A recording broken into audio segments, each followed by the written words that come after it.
जय सच्चिदानंद। हाँ, जय सच्चिदानंद। सम्यक दर्शन, सम्यक ज्ञान और सम्यक चारित्र का क्या स्वरूप है? हाँ, उसे कैसे प्राप्त हो? वो क्यों प्राप्त करना है? उससे मोक्ष मार्ग बोला जाता है। हाँ, क्योंकि मोक्ष के 4 पाया बताया है भगवान महावीर ने। सम्यक दर्शन, सम्यक ज्ञान, सम्यक चारित्र, सम्यक तप। आपके पास है कि नहीं? कोई 4 में से एक भी है कि नहीं? नहीं है। कैसे मालूम पड़ा आपको? तो क्या है आपके पास? सम्यक के अपोजिट क्या होना चाहिए? क्या है आपके पास? समझने के लिए बात करते हैं, पास न पास की यहाँ बात नहीं है। क्योंकि जो एग्जैक्ट समझना है तो पॉइंट ऑफ व्यू तो डिस्कशन करेंगे तो ये अच्छा समझ में आएगा। तो अपने पास क्या है अभी? पर्याय में मिथ्या दर्शन है। क्रिया में? पर्याय में मिथ्या दर्शन। ओह, तो पर्याय में मिथ्या दर्शन है। तो किस में आगे की बात? सम्यक दर्शन कहाँ है? गुण में है? स्वभाव में स्वभाव में है, मगर है अपने पास?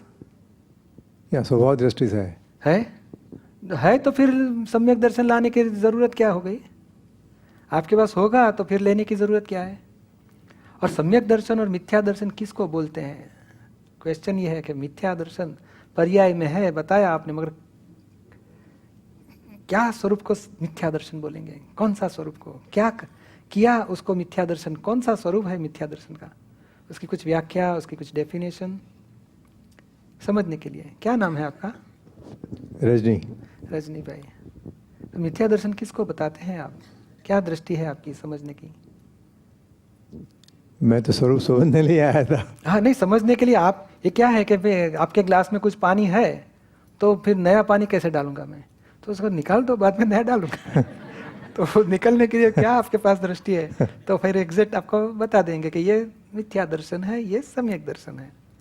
आपके पास क्या दृष्टि है? मिथ्या दर्शन किसको बोलते हैं आप? मिथ्या मान्यता, एकत्व। एकत्व यानी क्या? वाइफ के साथ एकत्व है वो? देहत्व सा ओ, देह के साथ एकत्व। देह के साथ एकत्व, उसको मिथ्या दर्शन बोलते हैं। Part of it. तो फिर निकाल दो। तो फिर आप दर्शन उसको निकल दिया तो सम्यक दर्शन हो जाएगा। तो कर सकते हो आप खुद ही। तो देह के साथ एकत्व और दूसरा किसके साथ एकत्व? यानी मिथ्या दर्शन की दादा भगवान ने बहुत अच्छी डेफिनेशन दी है। क्योंकि मिथ्या दर्शन अपने थोड़ा थोड़ा शब्द शास्त्र से लेके आए हैं, और दादाजी खुद अनुभव से बताया कि मिथ्या दर्शन यानी क्या? दर्शन यानी दृष्टि, मैं हूं उसमें, विनाशी में मैं हूं मान लिया है। मैं रजनी हूं, वहां से शुरुआत होती है मिथ्या दर्शन की। मैं रजनी हूं, इनका हस्बैंड हूं, इनका फादर हूं, इनका ब्रदर हूं, अंकल हूं, मैं इंजीनियर हूँ, मैं डॉक्टर हूँ, मैं सेवार्थी हूँ, मैं स्वाध्यायी हूँ, मैं कितनी कितनी बिलीफ होगी। मैं शांत स्वभाव का हूँ, मैं थोड़ा चंचल स्वभाव का हूँ, थोड़ा मोही हूँ, कितना होगा ऐसा? थोड़ा होशियार हूँ, मैं एक्सपर्ट हूँ धंधे में, मैं बिजनेस में थोड़ा वीक हूँ, मैं जॉब करता हूँ। तो कितना हूँ, कितनी किसके लिए मैं हूँ मानते हो? कितनी चीज होगी? देह को मैं हूं मान लिया, वो तो एक पार्ट है, पर देह की क्रिया को भी मैं मानता हूं। मैंने ध्यान किया, मेरी एकाग्रता बहुत नहीं रहती है, मैं अभी थोड़ा 10 मिनट तक बैठ सकता हूँ, बाकी नहीं है, थोड़ी प्रैक्टिस बढ़ाता हूँ। मैं करता हूँ, वो भी मिथ्यात्व है। मैं बोलता हूँ, मैं सुनता हूँ, मैं सोचता हूँ, मैं बिजनेस करता हूँ, मैं शादी करता हूँ, मैं मेरे बेटी की शादी कराई, सब कर्ता भाव, सब मिथ्यात्व है। 2 प्रकार का मिथ्यात्व है। आरोपित भाव, जो खुद आप नहीं है उसको मैं हूं माना, और जो आप नहीं करते उसको मैंने किया माना, वो सभी मिथ्यात्व का स्वरूप है। कितनी रॉन्ग बिलीफ होगी ऐसी? 25-50 होगी? 500? 2-3 हजार? हाँ, इतनी सारी, ढेर सारी, सभी जैसे एक लकड़ी, दूसरी लकड़ी, तीसरी, सब लकड़ी को इकट्ठा करो, एक गठड़ी हो गई। गठड़ी, उसको मिथ्यात्व बोलते हैं। मिथ्यात्व यानी पूरी सब रॉन्ग बिलीफ का कलेक्शन। तो सम्यक दर्शन यानी क्या? तो रॉन्ग बिलीफ फ्रैक्चर हो जाए और राइट बिलीफ मिले, उसको सम्यक दर्शन बोला जाता है। पर इसमें रॉन्ग बिलीफ में दो प्रकार है, एक ब्लंडर्स, एक मिस्टेक। ब्लंडर्स यानी मैं हस्बैंड हूँ, वो बिलीफ है, और हस्बैंड हो के बाद में धनीपन करते हैं ना, वाइफ के एक्सपेक्टेशन रखते हैं, क्रोध करते हैं। मैं हस्बैंड हूँ बिलीफ में तो है, और बाद में हस्बैंड का जितना भी व्यवहार करते हो वो मिस्टेक बोला जाता है, और मैं हस्बैंड वो ब्लंडर्स है। तो ब्लंडर्स एंड मिस्टेक वही मिथ्यात्व का स्वरूप है। तो ब्लंडर्स टूटे तो सम्यक दर्शन शुरू हो जाए, और धीरे धीरे, यानी भगवान महावीर ने 3 बताया ना, जीव को बंधन किस प्रकार से है, राग, द्वेष और अज्ञानता से। तो राग द्वेष वो पहले नहीं निकल जाएंगे, पहले अज्ञानता निकलनी चाहिए। अज्ञानता यानी स्वरूप की अज्ञानता, मैं खुद कौन हूँ, मैं रजनी हूँ और मैं खुद कौन हूँ वो जान नहीं लिया, वहाँ तक मिथ्या दर्शन छूटता नहीं है। क्रिया वो मिथ्या दर्शन नहीं है, क्रिया का अहंकार वो मिथ्या दर्शन है। समझ में आता है ना आपको? तो ये सम्यक दर्शन यानी मैं खुद कौन हूँ उसकी पहचान होनी चाहिए, सेल्फ रियलाइजेशन। वो कैसे कर सकते हो आप? सुनते हो ना मेरी बात? सुनने का धर्म किसका होगा? कौन सुनता है? आत्मा सुनता है, आत्मा जानता है, आत्मा जानता है, ज्ञाता दृष्टा।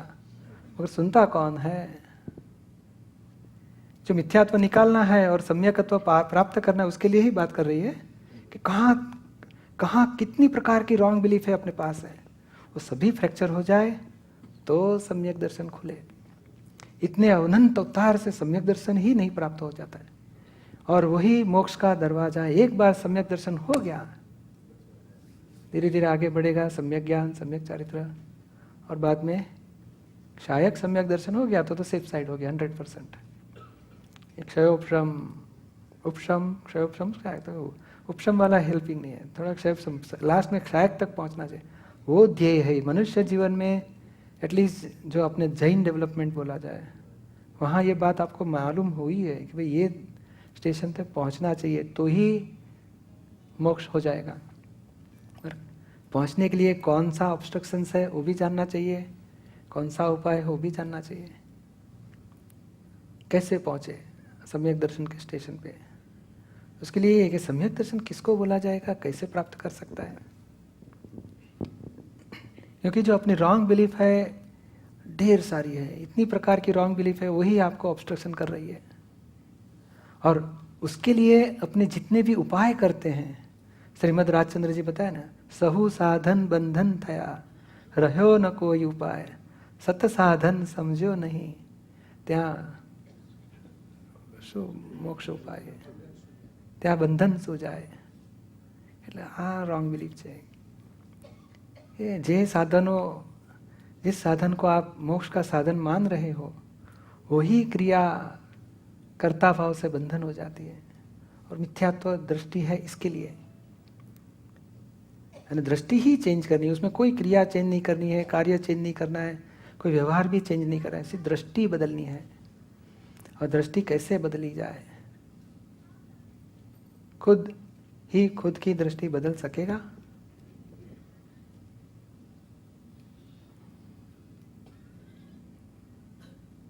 क्या बताते हो? बदल सकता है। कैसे बदलेगा?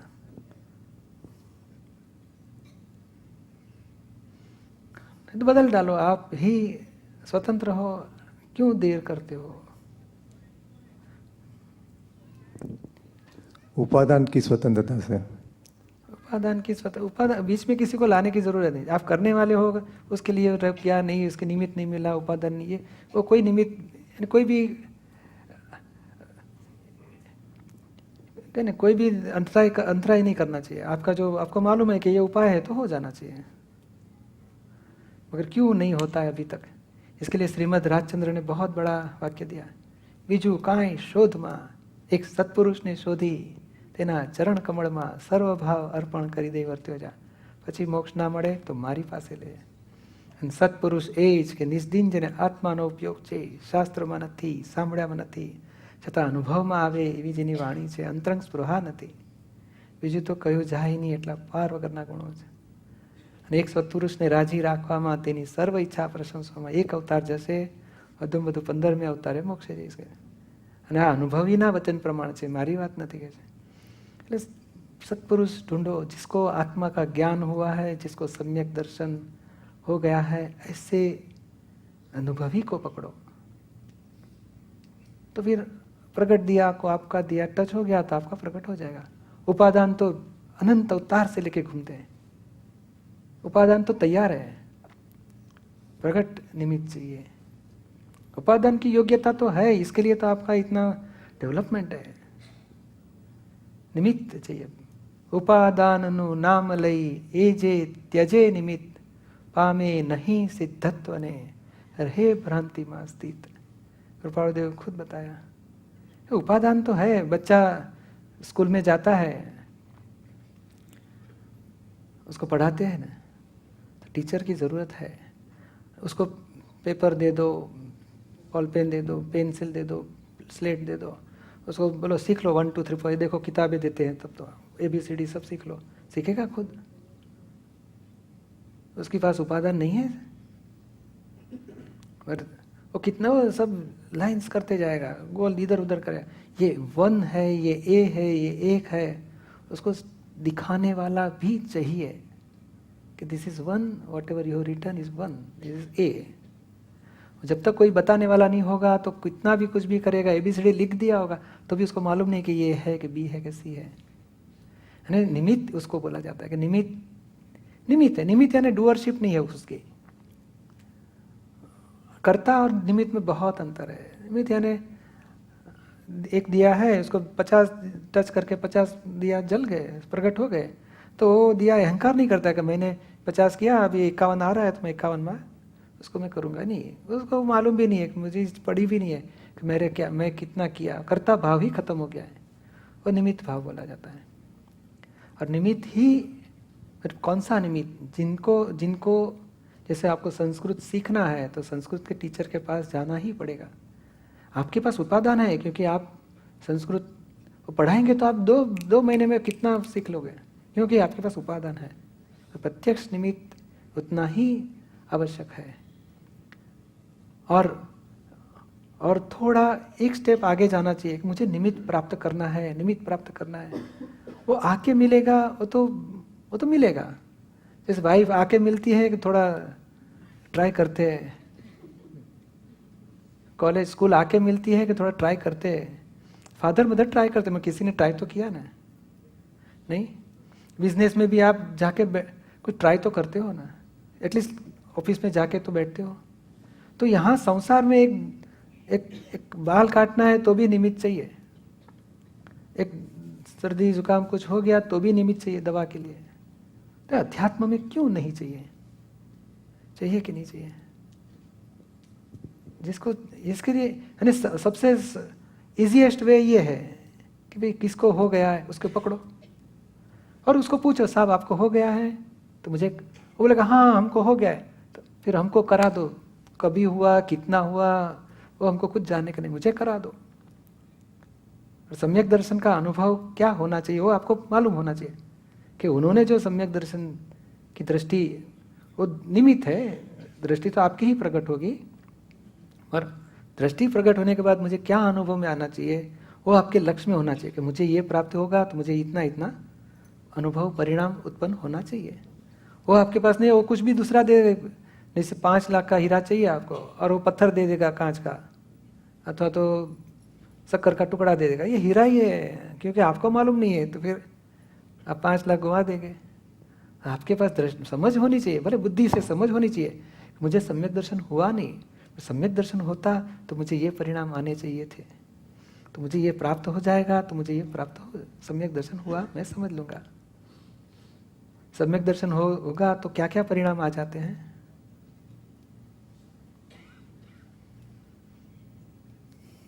समझने के लिए बात करते हैं, क्योंकि वो नहीं जागृति रहेगी तो फिर आया हुआ सम्यक दर्शन भी चले जाएगा. माने समरी में ऐसा बोलते हैं कि उपादान जागृत होवे लेकिन निमित्त जहाँ तक नहीं मिले वहाँ तक उपादान में कार्य नहीं होगा। वैसे ही सम्यक दर्शन भी कोई निमित्त के बिना नहीं मिलेगा। बरोबर है। कौन से निमित्त से मिलेगा और मिला उसकी अनुभव क्या होता है? कौन से निमित्त से मिलेगा? यानी ज्ञानी पुरुष बोला जाता है। जो संसार में दो प्रकार, एक संत पुरुष गुरु जिसको बोलते हैं, और ज्ञानी। ज्ञानी और गुरु में बहुत अंतर है। गुरु अशुभ छुड़ाता है, शुभ पकड़ाता है।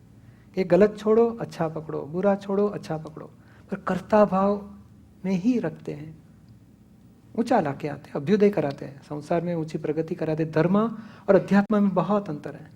धर्म में गुरु बोला जाता है और अध्यात्म में ज्ञानी बोला जाता है। धर्म यानी बुरा छोड़ो, अच्छा पकड़ो, अशुभ में से शुभ में आना, उसको धर्म बोला जाता है, और वहाँ गुरु की जरूरत है।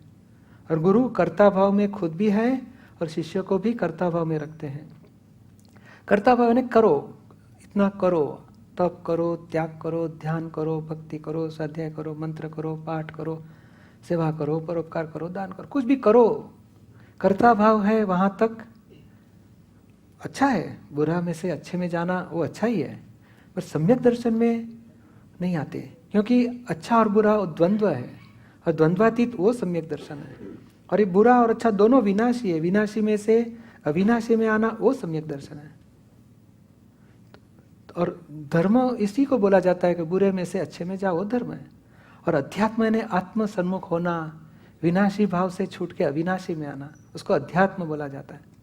और वहाँ ज्ञानी की जरूरत है, अनुभवी ज्ञानी। वहाँ उनको उनकी कृपा से ही हो जाता है। कृपा मार्ग है। गुरु में करना पड़ता है, उन्होंने बताया उतना करो, और यहाँ कर्ता भाव से ही मुक्त हो जाते हो। कर्ता भाव वही मिथ्यात्व है। कर्ता भाव में रह के इतना करो। दो प्रकार के मार्ग हैं। एक क्रमिक मार्ग है जो संसार में चलता है, त्याग करो, त्याग करो, परिग्रह छोड़ते छोड़ते आगे बढ़ो। समर्थ गुरु होते हैं अपने सर के ऊपर, उनका गाइडेंस है कि इतना त्याग करो। त्याग से परिग्रह छूटता है, उतनी ममता छूटती है, उतना अहंकार छूटता है। और अहंकार छूटते छूटते त्याग में आगे आगे बढ़ता है जब, तो वैराग्य आता है। बाद में घर, पत्नी, बच्चे, पैसा सब छोड़ते छोड़ते आगे बढ़ता है। बाद में भीतर वाले क्रोध, मान, माया, लोभ, उसमें भी अहंकार में से सभी क्रोध के परमाणु निकालना है, लोभ के परमाणु निकालना है, कपट के परमाणु, मोह के, मान के। इतना अहंकार शुद्ध करते करते उसमें भी करना पड़ता है। क्रोध को क्षमा से जीतो, मान को दीनता से जीतो, लोभ को संतोष से जीतो, कपट को सरलता से जीतो। ऐसे जीतना पड़ता है, करना पड़ता है। यानी साबु डालेंगे मैले कपड़े में, तो बाद में साबु का मैल निकालने के लिए टिनोपॉल डालो। टिनोपॉल साबु का मैल निकाल, टिनोपॉल खुद का मैल रखेगा। पर ये प्रकार से शुद्धि बढ़ाते जाने, अहंकार से अहंकार को काटना, बुरा अहंकार को अच्छा अहंकार करके बुरा को निकालना, क्रोध का अहंकार को क्षमा का अहंकार करके निकालना। ऐसे अहंकार को शुद्ध करते करते अहंकार इतना शुद्ध हो जाता है, शुद्ध अहंकार शुद्धात्मा को मिल जाता है। वो क्रमिक मार्ग है।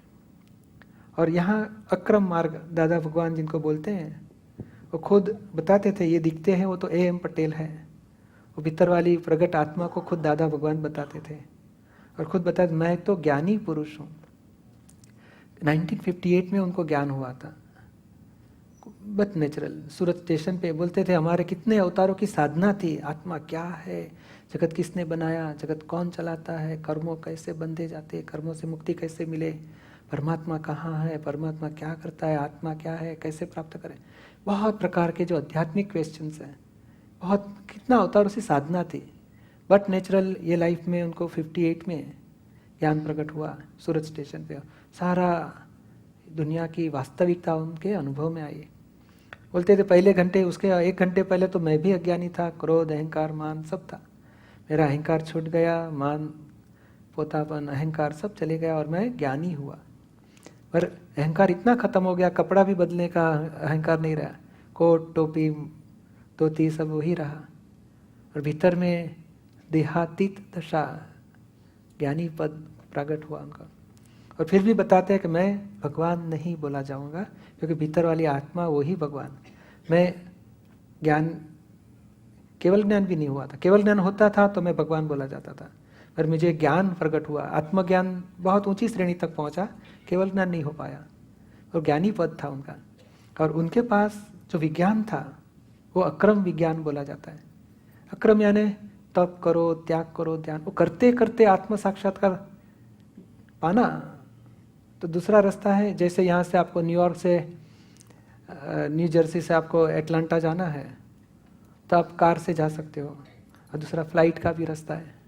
तो फ्लाइट जैसा रास्ता, एलिवेटर, स्टेप बाय स्टेप नहीं, डायरेक्ट। जैसे इसमें क्या है, जो क्रमिक मार्ग में तप करो, करते करते परिग्रह कम करना, ममता घटानी, क्रोध मान माया घटाते घटाते, तो यहाँ कुछ भी नहीं टच करते। क्रोध मान माया लोभ की हाजिरी में अज्ञानता निकाल देते हैं कृपा से। अज्ञानता चली गई, बाद में क्रोध मान माया लोभ राग द्वेष कैसे खत्म करने, डिस्चार्ज है, उसको डिसॉल्व कैसे करने, उसके लिए आज्ञा दे देते हैं। आज्ञा वही धर्म, आज्ञा वही तप, शॉर्टकट का रास्ता उनके अनुभव में आया है। कृपा से ही अनुभव की दृष्टि अपने को भी मिल जाती है कि जो रजनी भाई अलग है, आप कैसे शुद्धात्मा हो। Line of demarcation between relative and real, निश्चय और व्यवहार की भेद रेखा कृपा से ही दृष्टि मिल जाती है, और बाद में आप खुद का ही पुरुषार्थ से आगे बढ़ सकते हो। तो ये अक्रम विज्ञान बोला जाता है, कृपा का मार्ग। ये आत्मा क्या है, क्या स्वरूप है, क्यों जाना है मोक्ष में?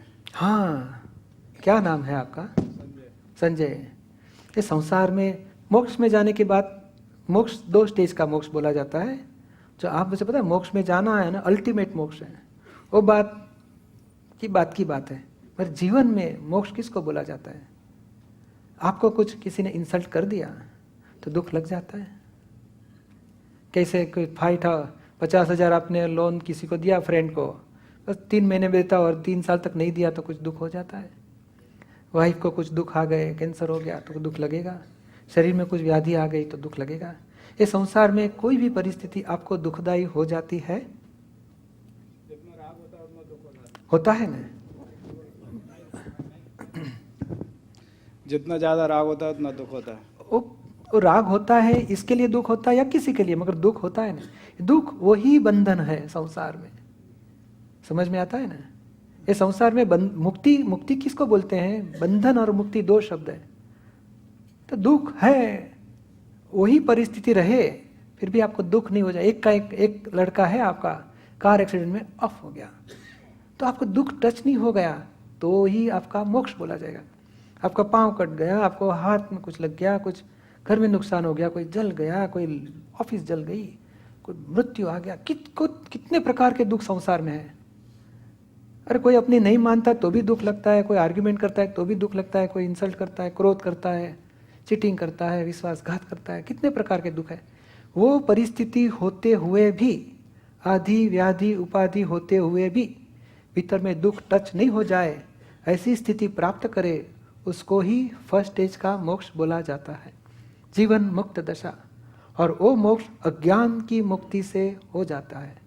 अज्ञानता, आपकी कोई भी प्रकार की अज्ञानता चले गई तो उतनी प्रकार का दुख आपको टच नहीं होएगा। अपने राग से बोलते हैं राग उतना मुझे दुख, मगर करेक्ट नहीं है। अज्ञानता से दुख है, रॉन्ग बिलीफ से दुख है। राग इतना दुखदाई नहीं है, राग का भी रूट कॉज अलग है, समझ में आता है ना। जैसे ट्री है, उसमें बहुत सारे रूट रहते हैं और एक रूट कॉज रहता है, रूट कॉज और कॉजिस। तो राग द्वेष अलग है, और राग द्वेष का भी मूल कारण अज्ञानता है, और अज्ञानता से ही संसार में सभी प्रकार के दुख है। फिर ये आत्मा क्या है? हाँ, तो ये पहले दुख की बात पूरी हो गई, समझ में आया।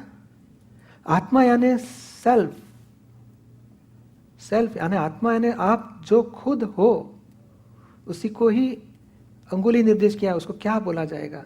तो इसको आंख बोलते हैं, इसको हाथ बोलते हैं, इसको अंगुली बोलते हैं, इसको नाखून बोलते हैं, तो उसको क्या बोलेगा? जो आप है उसको। सेल्फ यानी आत्मा, इन्हें इंग्लिश में सेल्फ रियलाइजेशन बोलते हैं, गुजराती में अपनी भाषा में आत्म साक्षात्कार बोलते हैं। आत्मा यानी सेल्फ। वे आत्मा क्या है? उस खुद ही चेतन है, ज्ञान दर्शन आनंद का स्वरूप है। फिर अज्ञान कहाँ से आया? हाँ, अज्ञानता इसके लिए है कि अज्ञान वो भी ज्ञान है, पर किस चीज का? तो संसारी पदार्थों का ज्ञान उसको अज्ञान बोला जाता है, अविनाशी पदार्थों का ज्ञान उसको ज्ञान बोला जाता है। पर ज्ञान शक्ति तो है ही है आपके पास। जैसे आपको देखने की शक्ति है कि नहीं है ना? अभी आप चाय पीते हो तो आपको नजदीक आके तो 2 सौसर दिखती है ना, तो 2 क्यों दिखती है तो एक ही एक, पर ऐसे नजदीक आने से दूसरी इफेक्ट हो जाती है, दूसरी बिलीफ हो जाती है। नहीं, वो स्पैरो रहती है ना, चकली, वो चिड़िया, वो मिरर के पास जाती है तो उसको लगता है दूसरा कोई चिड़िया है बीच, तो बात चौंच मारते रहती है। तो ऐसे आपको भ्रांति उत्पन्न हो गई कि ये दूसरा कोई है, और भ्रांति गलत नहीं है, वो भी अज्ञान वो भी ज्ञान है, पर उल्टा ज्ञान है, विनाशी ज्ञान है, सांसारिक ज्ञान है। जैसे ट्रेन के पास आप पैसेंजर बोला जाएगा कि नहीं, वो कुछ अज्ञानता है, पर आपकी बिलीफ बदली हो जाती है कि मैं ही पैसेंजर हूँ, और उसी को अज्ञान मान्यता बोला जाता है। व्यवहार है, ट्रेन आ गई तो पैसेंजर है, वाइफ है तो आप हस्बैंड है, बच्चे के लिए आप पिता है, व्यवहार दृष्टि है। व्यवहार को ही मैं हूँ मान लेना, वो ही मिथ्या दृष्टि है, और वही मिथ्या दृष्टि उसको रॉन्ग बिलीफ बोला जाता है, उसको ही अज्ञानता बोला जाता है। वो ज्ञान है, ये मेरे कौन होते? बच्चा पूछेगा मुझे समझ में नहीं आता है मेरे कौन, तो उसको अज्ञान है। उसको बाद में ये हमारा ब्रदर है, तुम्हारे लिए काका है, चाचा बोला जाएगा, तो उसको ज्ञान देते बच्चे को। तो ये व्यवहार ज्ञान है, और व्यवहार ज्ञान जैसा वो ज्ञान तो है ही उसके पास, पर ये ज्ञान का आगे का ज्ञान मिले कि वो रियल में आत्मा है, अविनाशी स्वरूप से, तो उसको ज्ञान बोला जाता है। यानी आपकी ज्ञान की शक्ति तो है। जैसे बच्चा स्कूल में नहीं पढ़ता है 3 साल का, तो वो 20 साल के बाद डॉक्टर होएगा, तो डॉक्टर होने की कैपेसिटी तो है कि नहीं उसमें, पर आज उसको संजोग नहीं मिला, निमित्त नहीं मिला, उसका डेवलपमेंट कम है, और जैसे जैसे बड़ा होते जाएगा तो उसका ज्ञान बढ़ते जाता है। जैसे आत्मा तो अनंत ज्ञान वाला है ही है, पर अभी आवरण में है, और आवरण टूटते जाएंगे। जो पढ़ेगा तो आवरण टूटेगा, फर्स्ट स्टैंडर्ड का टूटता है तो सेकंड स्टैंडर्ड में उसका, तो वो पढ़ता है तो उसका आवरण टूटता है, धीरे धीरे धीरे आवरण टूटते हैं तो डॉक्टर भी हो जाता है। तो यहाँ भी आप आत्मा हो, अनंत ज्ञान वाले हो, मगर आपके आवरण आए हैं, वो आवरण टूटते टूटते टूटेंगे तो आपको केवल ज्ञान भी होएगा और आप मोक्ष में भी जाएंगे। समझ में आता है? तो यही आत्मा का स्वरूप है सर? आत्मा का स्वरूप ये तो आत्मा का स्वरूप यही है। संजीव क्या कर रहा है, संजीव को क्या विचार आते हैं, संजीव को क्या वाणी संजीव बोल रहा है, क्या वर्तन करता है, कि संजीव को कितने क्रोध मान मायल होते हैं, राग द्वेष, सभी को जानने वाला ही आप खुद हो, आप संजीव नहीं हो। अगर आप भ्रांति से मानते हो मैं ही संजीव हूँ, मैं थोड़ा गुस्सा वाला हूँ, मैं थोड़ा सत्संगी हूँ, मैं थोड़ा स्वाध्याय करता हूँ, मैं थोड़ा भक्ति वाला हूँ, मैं थोड़ा संसारी हूँ, मैं थोड़ा ये हूँ, वो आपकी रॉन्ग बिलीफ से आप आत्मापन नहीं प्राप्त कर सकते हो, और अहंकार खड़ा हो गया। ये रॉन्ग बिलीफ छूट जाए तो आप खुद ही आत्मा हो, अभी भी आत्मा हो। हमारी दृष्टि में तो आप निरंतर आत्मा स्वरूप ही मैं देखता हूँ आपको। आप अपनी दृष्टि में नहीं आए, मगर मुझे आपकी दृष्टि मालूम है कि आप आत्मा ही हो। रॉन्ग बिलीफ से बंधन का है आपको। रॉन्ग बिलीफ छूट जाए तो आप मुक्ति अनुभव कर सकते हो। क्या पूछना है हमने माइक?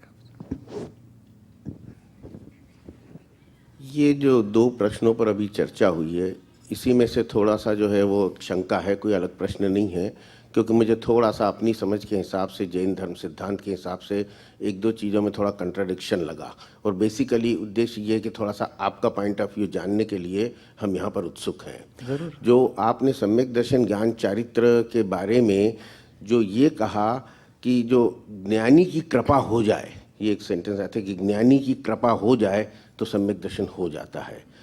मेरा ऐसा मानना है कि जैन सिद्धांत में कि किसी की कृपा से, किसी की शरण में जाने से, किसी के करने से कुछ होता नहीं है। कैसे आपको मालूम पड़ा ये?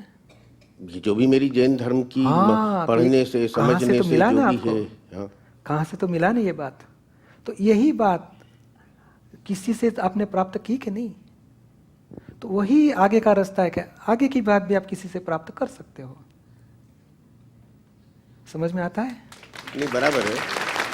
समझ हो सकता है अज्ञानता भी किसी से प्राप्त हुई है और ज्ञान भी किसी से प्राप्त हो सकता है। ज्ञान और अज्ञान आपले हो सकता है, विज्ञान आपले नहीं हो सकता, केवल ज्ञान आपले नहीं हो सकेगा।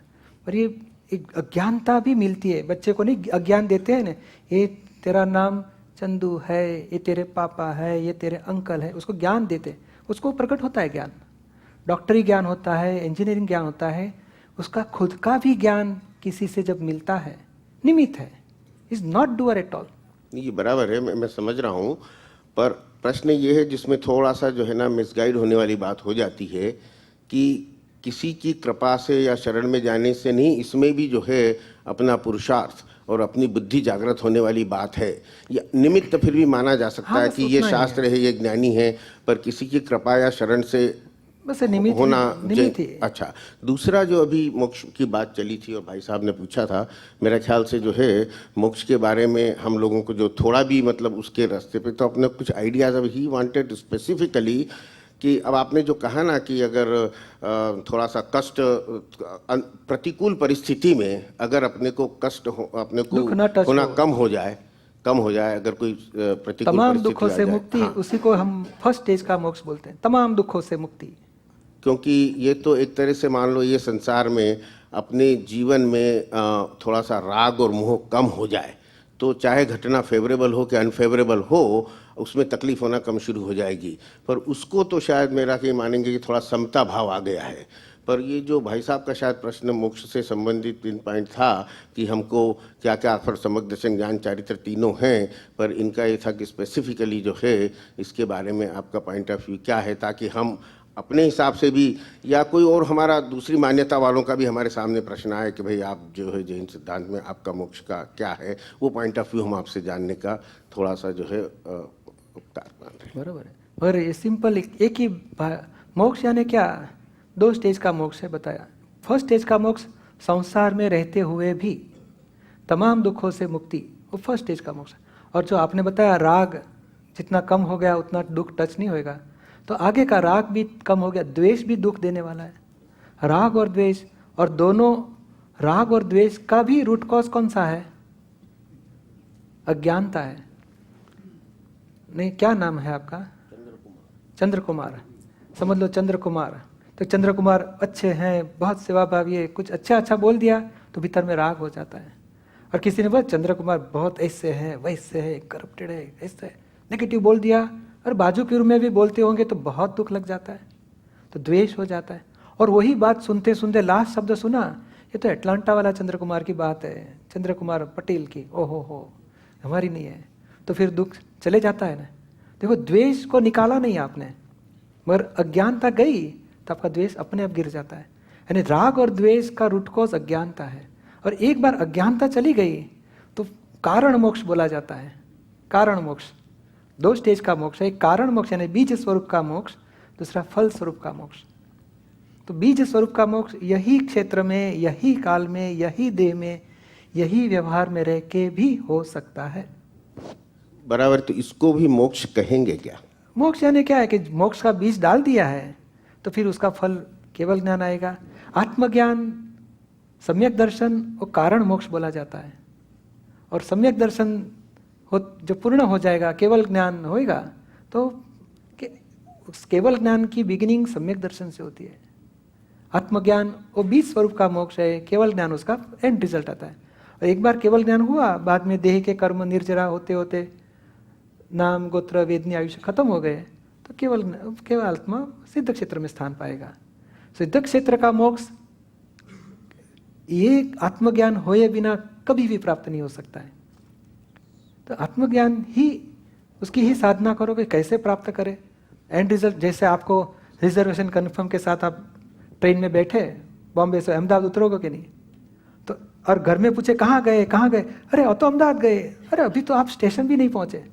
पर आपकी ट्रेन कन्फर्म है, रिजर्वेशन कन्फर्म है, और आप ट्रेन में बैठो तो घर वाले तो आपके लिए बोले गए हो तो अहमदाबाद गए, तो ये कारण मोक्ष बोला जाता है। और बाद में आप बैठे क्योंकि कंफर्म रिजर्वेशन है, सुबह पूछेंगे हाँ अहमदाबाद आ गए, तो आप पहुँचेंगे ही। क्यों? तो क्या आपको ये कंफर्म टिकट है। ऐसे आत्मज्ञान वो कंफर्मेशन वाला फर्स्ट स्टेज का मोक्ष है।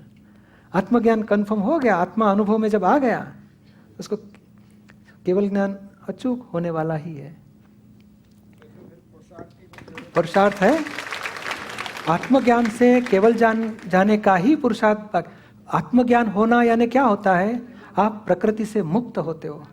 प्रकृतिमय है वहां तक भ्रांति का पुरुषार्थ है, और प्रकृति से मुक्त होने से पुरुष का पुरुषार्थ शुरू होता है, और पुरुष का पुरुषार्थ उसको परमात्मा पद में लेके आता है, पुरुषोत्तम बनाता है। अरे पुरुष का ही पुरुषार्थ शुरू होता है। पुरुषार्थ क्या है? दो प्रकार के पुरुषार्थ है। एक भ्रांति का पुरुषार्थ है, बुरा में से अच्छे में जाना, वो भ्रांति का पुरुषार्थ है, और शुभाशुभ से मुक्त होना वो रियल का पुरुषार्थ है, पुरुष का पुरुषार्थ है। समझ में आता है आपको? देखो, आपके घर में कोई रात को 11 बजे मेहमान आए, तो आप डोरबेल बजी, आपके मन में क्या होएगा? कोई आया लगता है। बाद में डोर खोलेंगे तो आपका एक फ्रेंड है और दूसरे उसके फ्रेंड है, आपको पहचानते भी नहीं। तो आपके मन में क्या हो जाए? आइए आइए आइए ऐसे बोलेंगे मुंह से, मगर भीतर में मन में विचार आते हैं, ये लोग कहाँ से आए, फोन ही नहीं किया, ऐसे कैसे आ गए। तो जो मन में भाव बिगड़ते हैं, व्यवहार अच्छा करते, चाय वाय पिलाएंगे, नाश्ता, वो बोलेंगे चाय की बात छोड़ो, थोड़ा खिचड़ी शाक बना दो, तो किचन में क्या होएगा लेडीज लोग को? भाव बिगड़ जाएंगे कुछ। तो जो भाव बिगड़ते हैं और अच्छा व्यवहार अच्छा करते हैं, चाय पिलाएंगे, नाश्ता करेंगे, खाना पकाएंगे, पर जो व्यवहार करना और व्यवहार उसको प्रारब्ध बोला जाता है और भाव बिगड़ता है, वहाँ पुरुषार्थ है, और वो भ्रांति का पुरुषार्थ, नेगेटिव पुरुषार्थ। और कोई अच्छा होएगा कि मुझे भाव बिगड़ गए, माफ़ी मांगता हूँ, मुझे तो अच्छी तरह व्यवहार करना चाहिए, तो भाव सुधारे, वो भ्रांति का पुरुषार्थ है।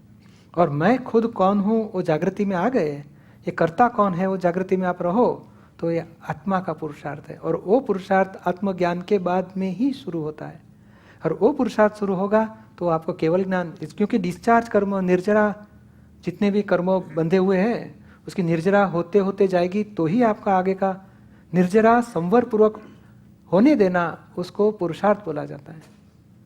समझ में आता है? बंध पूर्वक निर्जरा हो तो भ्रांति का पुरुषार्थ है, अज्ञानता में वही बंद होते ही जाता है निर्जरा के टाइम। और ये संवर पूर्वक निर्जरा होने देना, उसको जागृति का पुरुषार्थ बोला जाता है, और इसी का फल केवल ना आएगा, केवल ज्ञान। समझ में आया ना आपको? दीपक भाई, हमारा हो गया, इस पर मरने के बाद क्या होगा? कर्म थ्योरी कहाँ तक जाएगी? मरने के बाद क्या होगा? ये पुरुषार्थ से आपका वे टू मोक्ष चालू हो गया।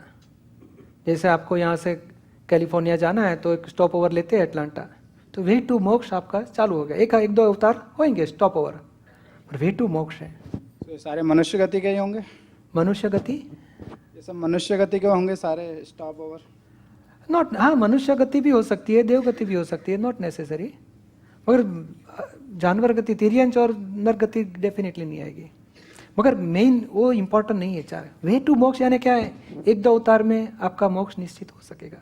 जिसको आत्मज्ञान हुआ है, जिसको सचमुच बोले, जिस क्षायक सम्यक दर्शन का फल क्या है, ज़्यादा से ज़्यादा 15 बर्थ मिलेगी, उसके बाद में उसका मोक्ष हो ही जाता है, ऐसे शास्त्र प्रमाण है। मगर वो मरने के बाद की मोक्ष सब उधारी बात है, उधारी बात को अभी मत लाओ।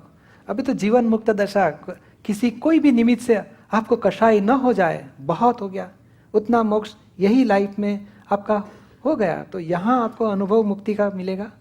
कोई भी परिस्थिति से आपको राग, द्वेष, क्रोध, मान, माया, लोभ न हो जाए, कोई भी परिस्थिति से अपनी वाइफ दूसरे के साथ घूमती होगी तो भी आपको राग द्वेष नहीं होना चाहिए, वहाँ तक के लेवल में। डॉक्टर बोले कि ये शरीर आपका अभी 6 महीने से ज़्यादा नहीं जिएगा, आपको ये कैंसर हो गया, तो भी आपको राग द्वेष नहीं होना चाहिए, कोई भी परिस्थिति। Ultimate ultimate ultimate. मेरा ही अनुभव में बताऊं, मैं दादा भगवान के पास 1971 में आया था। At that time inter science मैंने जस्ट पास किया था, हो रहा था मेरा। बाद में BE मैकेनिकल VJTI बॉम्बे में मैंने किया, मैकेनिकल इंजीनियरिंग। मगर जब मैं आया, मैं स्थानकवासी जैन ववाणिया का हूँ।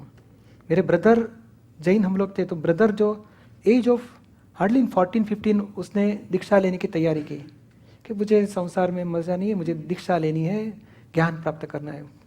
तो 3 साल साधुओं के बीच में घुमा, साधु के साथ में रहा, और लास्ट में वो वापस आया घर पे कि भाई मुझे सब क्रियाकांड में आत्मज्ञान की बात नहीं है, वो छोड़ दिया उसने। बाद में घर पे आके 8th स्टैंडर्ड में छोड़ दिया था। बाद में धीरे धीरे स्मॉल स्केल बिजनेस चालू किया। दादा भगवान हमारे घर से हार्डली 2-3 ब्लॉक अवे आते थे, निरुमा के घर पे। 68 में वहाँ चालू किया था उन्होंने सत्संग। उनको 58 में ज्ञान हुआ था, 68 में बॉम्बे में शुरू हुआ था सत्संग। तो मैं 71, मैंने ब्रदर 70 साल में यही जो वो निरुमा के घर पे गया, जस्ट पैम्पलेट लेके, भाई धंधा करेंगे कुछ। तो वहाँ तक सब बहुत सब बुट पड़े थे, तो बोले कुछ धंधा होएगा नहीं, हाँ तो सत्संग होता है अंदर, तुम गुजराती है सुनो। उसने शास्त्र तो बहुत पढ़े थे, पूरी बात मालूम थी इसको। तो शास्त्र की बात, थोड़े कुछ क्वेश्चन पूछे दादाजी के, उसको तो बहुत अच्छा लगा, ये तो एकदम सिंप्लीफाइड बातें हैं। बाद में तो उसने ज्ञान लिया, 2 ही घंटे में आत्मज्ञान प्राप्ति हुई थी उनके पास से, दादाजी के पास से। उसने लिया, बाद में मुझे खींच के लेके गया, तेरे पढ़ने को अच्छा आएगा, शांति लगेगी, चलो मेरे साथ। मैं तो गया सहज भाव से। तो उनके पास 2 ही घंटे में मुझे ज्ञान मिला था, दीपक अलग है और मैं शुद्धात्मा हूँ। और वो ज्ञान प्राप्त करने के बाद मेरी दृष्टि बदल गई। धीरे धीरे सत्संग का परिचय बढ़ने से, और संजोग ऐसे मुझे मिले, दादाजी जो बोलते थे स्पीच, उस टाइम पे रिकॉर्डिंग नहीं होता था, तो लिखने का काम मुझे मिल गया था। बाद में टेप रिकॉर्डर आए, उनका लिखने का, जो आपतावाणी किताबें हैं दादाजी की, और एडिटिंग का काम निरुमा करते थे, वो मैं सपोर्ट में रहता था। मगर बात ये थी कि ज्ञानी की वाणी का परिचय बढ़ने से मेरी जागृति बढ़ती गई, ये जो जुदापन का अनुभव मुझे बढ़ते गया। और मेरा यहाँ तक अनुभव है, 81 में मेरी मदर एक्सपायर्ड हो गई मेरे सामने ही।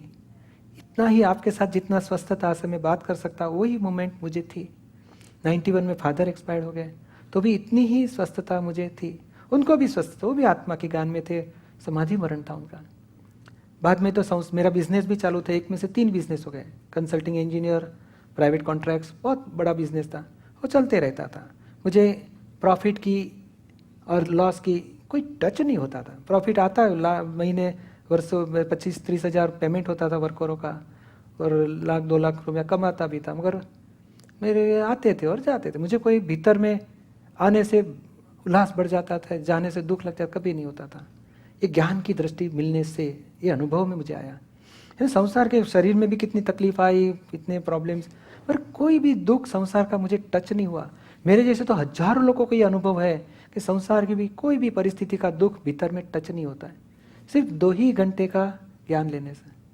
किडनी का कैंसर की ट्यूमर आई थी, यही डॉक्टर बैठे यहाँ, उन्होंने जब जांच की कि आपको ये प्रॉब्लम है, तो चलो गैरेज में गाड़ी लेके आए, कार्बोरेटर बिगड़ गया, सुधारो क्या हो सकता है। उतनी ही स्वस्थता मुझे रही थी। बाद में भी कुछ न कुछ आते हैं, शरीर है, कुछ न कुछ आएगा ही। पर बात क्या है कि ये ज्ञान तमाम पौद्गलिक पर्यायों में दुख की अनुभूति होने नहीं देता है, आनंद की अनुभूति में रखता है, जागृति से। समझ में आता है ना आपको? नहीं, व्यवहार तो सभी को रहेगा। किसी को बिजनेस है, किसी को घर में है, तो हाउस होल्ड रहेगी, तो इनके कितने प्रॉब्लम्स रहते हैं। पर लेडीज हो या जेंट्स, मगर तमाम दुखों से मुक्ति पाना, वही बात करते हैं कि तमाम दुखों से मुक्ति प्राप्त कर सकते हो। और उसी को ही, अपने मोक्ष की बात छोड़ो, आपको सुख पसंद है या दुख पसंद है, उतना तो आप बता सकते हो कि नहीं? क्या पसंद है आपको? सुख पसंद है, सामान्य। टेम्पररी सुख चलेगा कि परमानेंट चाहिए आपको? परमानेंट सुख, तो उसी को ही मोक्ष बोला जाता है। प्राप्त करने को पूछ रहे हैं। हाँ, तो वही तो बात है, उसी को प्राप्त करने की विधि पूछ रहे हैं ना। हाँ, उसी को प्राप्त करना है। तो देखो, संसार में सुख टेम्पररी है या परमानेंट है? टेम्पररी। क्यों? कि संसार की सभी चीजें, जितनी भी 5 इंद्रिय से अपने को अनुभव में आती है, सभी टेम्पररी है। तो वहां से कितना भी सुख लेने जाओगे तो टेम्पररी ही सुख मिलेगा आपको। तो कोई चीज वर्ल्ड में परमानेंट है? कौन सी चीज परमानेंट होगी? सभी चीज परमानेंट है। कभी कौन सी चीज परमानेंट है? आत्मा परमानेंट है, पूतगल सब अपने हाँ, अस्तित्व से हैं। वो आत्मा परमानेंट है, उसका रियलाइजेशन हो गया तो आपको परमानेंट सुख चालू हो जाएगा, उसकी गारंटी। परमानेंट है। देखो, शब्द ज्ञान और अनुभव ज्ञान में बहुत अंतर है। साकर मीठी है, साकर मीठी है, शास्त्र में सभी वर्णन दिया है, पर अनुभूति में कभी आएगा। कोई मुंह में शक्कर डाले, ये शक्कर, ये मीठी, हमें सभी समझ गया, अनुभव में आ गया मुझे, बस उतनी ही जरूरत है। हम हमारे पास शक्कर आपको मुंह में डाल देंगे, आपको अनुभव में आ जाएगा, अरे अनुभव आ गया, शक्कर मीठी है, बस उतना ही। बस, क्योंकि बहुत सारे धान पड़े, शक्कर है, फटकड़ी क्या बोलते हैं उसको, मीठ, नमक है, सब है, और उसमें से इसको शक्कर बोला जाएगा, कौन आपको अनुभव कराएगा? अनुभवी है वही। तो ये अनुभवी का शॉर्टकट क्यों अपना ना सके, उठाना लाभ ना उठा ले? सिंपल बात है ना चंद्र कुमार जी? શું કહ્યું? શ્રીમદ રાજચંદ્ર અને દાદા ભગવાનને કઈ જાતનો સંબંધ? એના ગુરુ ગુરુ એ પોતે કે છે અમને આ ભાવમાં કોઈ ગુરુ મળ્યા નહોતા, પણ અમે છતાં કેવું હોય તો અમે શ્રીમદ રાજચંદ્રને અમે પરોક્ષ રીતે ગુરુ કોને કહે? પ્રત્યક્ષ 1 to 1 મળ્યા હોવા છે. પાછી એમના પુસ્તકો વાંચીને એમને ઘણું બધું ઉઘાડ થયેલો અને બધું આત્મા તરફ વધ્યા હતા. એટલે કે અમે ગુરુ તરીકે માનવા હોય તો માનત, પણ પરોક્ષ કહેવાય, અમારી માટે પ્રત્યક્ષ ના કહેવાય. બાકી શ્રીમદ રાજચંદ્ર પોતે જ્ઞાની પુરુષ કહેવાય અને દાદાજી પણ પોતે જ્ઞાની પુરુષ કહેવાય. એમની પાસે 4 જણાને સંકિત પ્રાપ્ત થયેલો. સંકિત એટલે આત્મા પ્રતિથી બેઠી હતી. અને આપણે અહીંયા પણ આ પેલો ક્રમિક માર્ગ હતો અને આ ક્રમ માર્ગ છે, એટલો ડિફરન્સ છે. બહેનોમાં કંઈ પૂછવું હોય તો પૂછજો બહેનોમાં. હા હા, આપો માઇક. હા, શું પૂછો છો? એટલે તમે કહો છો ને સંકેત મળ્યો, એક્સક્યુઝ મી, સંકેત મળ્યો અગે ક્રમે કે અક્રમે, પણ એ મળ્યું છે એ ખબર કેમ પડે? તમે કહેતા હતા ને એના ચિહ્નો હોય કે શું, એ ચિહ્નો શું છે? એની ચિહ્નો એટલા જ છે કે એક તો પારકાના દોષ જોવાનું બંધ થઈ જાય, પોતાના દોષ દેખાવાના શરૂઆત થાય. એ પોતાના દોષ દેખાય, પછી કોઈ ઊંધું કરે ને તોય પોતે સવળું કરે, એની વિપરીતતા ખલાસ થતી જાય, સવળાપણું શરૂ થતું જાય. સમજાય છે ને? અને એથી વધારે આગળ કોઈ ગમે તેવું પજવે, પોતે એટેક ના કરે, દ્વેષ ભાવ એનો બંધ થઈ ગયો.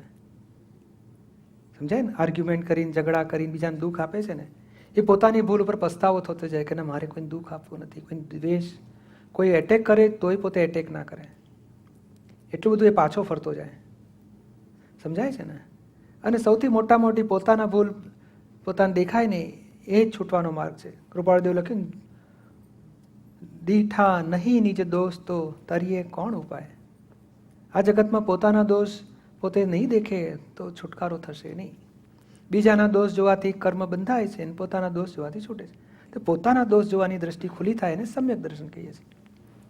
સમજાય ને? અને વિનાશીનો મોહ છૂટતો જાય. પછી એને જે બાબતમાં એને આગ્રહ હતો, પકડો હતી, ખેંચ હતી, ચોંટ હતી, બધું છૂટતું જાય. કહો આ તો તકલાદી છે, ખોટું પકડી બેઠેલો છે. નહીં, પેલું ધાર્યું કરવામાં ઝઘડા કરી નાખતા હતા અને લાગે હો આ તો સંજોગ ચલાવે છે, મારે ક્યાં પકડવાની જરૂર? છૂટી જાય પકડો. એટલે જેમ જેમ પકડો છૂટે, એને બીજા શબ્દોમાં કેવું હોય તો આપણા ક્રોધ, માન, મોહ, રાગ, દ્વેષ એને કાઢવા ના પડે, એ જાતે જ પડી જાય. આજે જે કાઢવાનો પુરુષાર્થ કરીએ છીએ ને એ જુદું છે. એ પ્રયત્ન કરે છે, બુદ્ધિથી ગોઠવણી કરે છે, મારે ક્રોધ કાઢવો છે, મારે રાગ કાઢવો છે, અને કાઢ્યો નીકળતો જ નથી, નીકળ્યો નથી કોઈનો, નીકળશે પણ નહીં. કેમ? તો કંઈ મૂળ કરીને કરતા ભાવે કરે છે. મેં કાઢ્યું એટલે મેં પાછો પોળો થાય, મેં ક્રોધ ઘટાડ્યો એટલે મેં જાડો થાય અને ક્રોધ બિચારો પાતળો થાય. આ ક્રોધ, માન, માયાલોભ 4માં 1-2 તો જાડા હોય જ પાછા, એટલે આ પાતળા થતા જ નથી. એનું મૂળ કારણ અજ્ઞાનતા તૂટે તો ક્રોધ, માન, માયાલોભ એટલે કાઢવાય ના પડે. જેમ અજવાળું થાય ને એટલે અંધારાને કાઢવું પડે, જાતે જ જતું રહે. અને અંધારું તમારા ઘરમાં કોળિયું હોય તો કેવું, ભીત જોડે અથડાઈ જઈએ, ટેબલ જોડે અથડાઈ જઈએ, નીચે વાડકા પડ્યા તો વાગી જાય, ચમચી કેટલું બધું અથડામણ થયા કરે ને. અને અજવાળું થાય તો અથડામણ થાય. સંકિત એટલે અજવાળું. અજવાળું થાય ને તમને કોઈના દોષ ના દેખાય, કોઈ જોડે મતભેદ ના પડે, કોઈ જોડે દખલો ના થાય, ચિંતાઓ ના થાય, ભય ના લાગે, અનુભવ થતા જાય. બસ અજવાળા કરવાની જરૂર છે આપણે. समझाયું ને? हाँ, अपने दोष अपने आप कैसे दिखे, वो दृष्टि मिलती है. वो दृष्टि बदली होने के वजह से दिखती है. मिथ्या दृष्टि बाहर दूसरे के दोष दिखाती है, सम्यक दृष्टि खुद के दोष दिखाते हैं. सम्यक दृष्टि को क्या नाम है आपका? कोयल. कोयल. तो सम्यक दृष्टि किसको बोला है? कोयल अलग है और मैं अलग हूँ. भीतर में जुदापन की जागृति मिले, वहाँ से सम्यक दृष्टि शुरू होती है. देह के संबंध सब मेरे से अलग है और मैं आत्मा हूँ, वो दृष्टि मिली है. फिर बाद में ही कोयल के आप दोष देख सकते हो. मैं ही कोयल हूँ तो किसके दोष देखोगे? खुद के कैसे देखोगे? यानी देहाध्यास है, वहाँ तक खुद के दोष खुद नहीं देख सकता, क्योंकि खुद ही जज खुद ही वकील, खुद ही आरोपी, कौन दोष निकालेगा? यहाँ तो जज अलग हो गए, आरोपी अलग हो गया और वकील बीच में चले गया। उसको वकील चले गया, उसको सम्यक दर्शन हो गया बोला जाता है। बुद्धि वकीलात करती है, प्रोटेक्शन करती है गलतियों की, तो बुद्धि छूट जाती है और प्रज्ञा शक्ति शुरू हो जाती है और वही प्रकाश से खुद के दोष दिखते हैं। एक मिनट माइक्स में बोलिए, जरा सुनाई देगा। मानव प्रकृति में अपन सोचते हैं कि अपने दोष अपने आप निकल जाने चाहिए, पर फिर भी नहीं निकलते, बार बार मन में आते ही रहते हैं। तो उसके लिए क्या करें? मानव प्रकृति का दोष नहीं है, अज्ञानता का दोष है, अणसमझ का दोष है, समझ की गलती है। और बार बार आते हैं क्योंकि उस दोष को कुछ प्रोटेक्शन कर देते हैं, क्योंकि मालूम है, खुराक देते हैं, खुराक। ये क्रोध मान माया लोभ क्यों नहीं चले जाते? क्योंकि उसको दिन रात खुराक मिल जाता है। खुराक कैसे देते हैं? समझ लो आपको बच्चे के ऊपर गुस्सा आ गया, आपकी बहन जी, आप सत्संगी बहन आपके घर पे आई, उस टाइम पे देखा, अरे कोयल जी इतना बच्चे के ऊपर गुस्सा करते हो, तो उस टाइम पे आप क्या बोलेंगे? ये जरा पढ़ता नहीं और बहुत तूफानी है, इसको जरा डांटेंगे तो ही काम करता है। तो क्रोध करते, क्रोध आपको दिल में हो गया, क्रोध करती हूँ, गलत है, नहीं करना चाहिए, पर इनके सामने क्रोध का प्रोटेक्शन कर देते हो। थोड़ा ही गुस्सा किया, ज़्यादा नहीं करती है, तो थोड़ा डांटेंगे तो पढ़ने बैठ जाता है। तो थोड़ा गुस्सा करती हूँ, वो ज़्यादा नहीं किया, वो करना ही चाहिए, वो जो बोला आपने वही क्रोध का प्रोटेक्शन, उसको खुराक दिए, क्रोध तगड़ा हो गया, नहीं घर खाली करेगा, 20 साल तक घर खाली नहीं करेगा। क्रोध अकेला नहीं, मान का कितना प्रोटेक्शन करते हो, लोभ का कितना प्रोटेक्शन करते हो, कपट का कितना प्रोटेक्शन करते हो, मोह का कितना प्रोटेक्शन। अरे बच्चे ने गलत किया तो भी बाप के पास नहीं बोले, नहीं नहीं वो तो थोड़ा किया, ज़्यादा नहीं किया, तुम उसको, उसका भी प्रोटेक्शन करते हैं। तो फिर कैसे क्रोध मान माया लोभ घर में खाली करेंगे? एक भी जाएगा। क्या पूछना चाहते? 2 साल के पहले मैंने नीरू बहन से मिला हुआ हूँ, मैं कैंसर्स में या संपर्क में आया हुआ हूँ। 2-4 वक्त में स्वाध्याय वगैरह में भी गया था, लेकिन संदेह ये हुआ कि भाई आप अक्रम रास्ता जो पकड़ा हुआ है, मुझे लगा आपने कह तो दिया था कि सम्यक ज्ञान दर्शन और चारित्र, उसके बाद में तब भी आपने कहा था 4 की बात कही थी, लेकिन अक्रम में मुझे लगा कि आपने क्रिया को छोड़ दी है और तप को भी छोड़ दिया। तो मैंने कहा कि मैं तो 5 ग्रेड में हूँ, तो why do I go back to KG, जहाँ जब मैं क्रिया भी करता हूँ तब भी करता हूँ, तो फिर आप तो मैं फिर अक्रम रास्ते में क्यों पढ़ूँ? मैं ये सब, आप भी जैन है, मैं भी जैन हूँ, आप भी जय श्री मंदिर स्वामी को मांगते हैं या महावीर स्वामी को मांगते हैं, हमें में कोई दूसरी मान्यता है नहीं, आपकी भी वही मान्यता है। लेकिन ये अक्रम और अक्रम रास्ते में 2 देख के मैंने सोचा कि मैं 5 ग्रेड में हूँ और वापस मैं केजी में जा रहा हूँ करके लगा। अब मैं गलती हूँ, हो सकता हूँ, मतलब ये मुझे संदेह है। मगर यहाँ तप है, ज्ञान क्रिया है, क्रिया और तप दोनों है, पर दृष्टि बदल गई है, प्रतिक्रमण भी है, सामायिक भी है। वह कैसे प्रकार का है वो जरा समझ लेंगे तो आपको मोक्ष मार्ग के लिए काम आएगा। ऐसा तप है, ऐसी क्रिया है, ऐसी जागृति का रास्ता बताया है। देखो तप किसको बोला जाता है? 2 प्रकार के तप, एक बाह्य तप, एक आभ्यंतर तप। बाह्य यानी उपवास सब करो, वो तप है, पर दूसरा अभ्यंतर तप यानी क्या नाम है आपका? गुलाबचंद। किसी ने इंसल्ट कर दिया तो भीतर में कुछ हो जाता है, अपमान लग जाता है ना। अभी अपमान जब लग गया तो अपमान को ज्ञान में रह के देखना कि गुलाबचंद का अपमान हुआ है और निमित्त निर्दोष है।